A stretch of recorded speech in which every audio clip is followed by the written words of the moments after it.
Assalamualaikum warahmatullahi taala wabarakatuh. Eh, yang terhormat Kiai Haji Muhammad Hasan Mutawakil Allah SHMM dan yang terhormat Bapak Rektor Universitas Zainul Hasan Genggong, yakni Bapak Abdul Aziz MAG, dan yang saya hormati Dekan Fakultas Bisnis Islam yakni Bapak Nuntufa, dan yang saya hormati pula dosen pengampu juga Bapak Kaprodi yakni Bapak Abdul Ghafur MEI.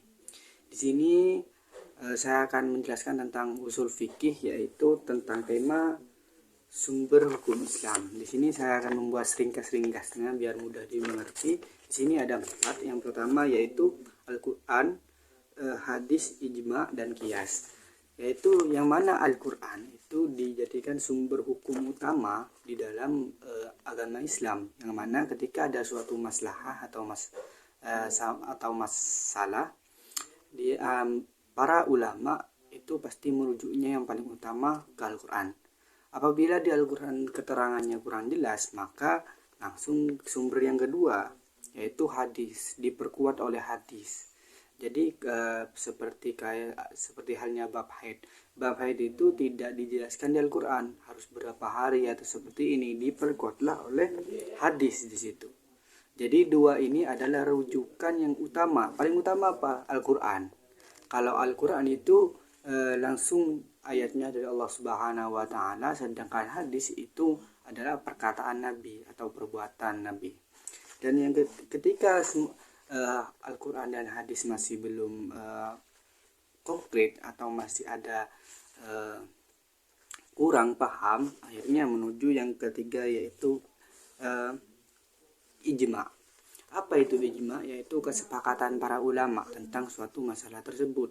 Apakah itu boleh dianjurkan ataupun itu halal, haram, itu menggunakan ijma ketika sudah melakukan riset kepada Al-Qur'an dan hadis tentang masalah tersebut. Yang keempat yaitu baru qiyas. Qiyas ketika sudah tidak menemukan hukum lagi, maka dijadikan qiyas atau andaikan. Seperti halnya Homer. Di dalam kitab yang dibahas itu Homer bukan arak pada umumnya yang ada di Indonesia.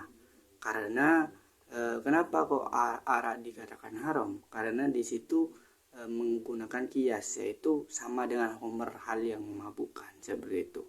Jadi qiyas ini digunakan paling terakhir apabila tidak menemui suatu hukum untuk hal masalah tersebut, makanya menggunakan qiyas ulama gitu. Seperti itu.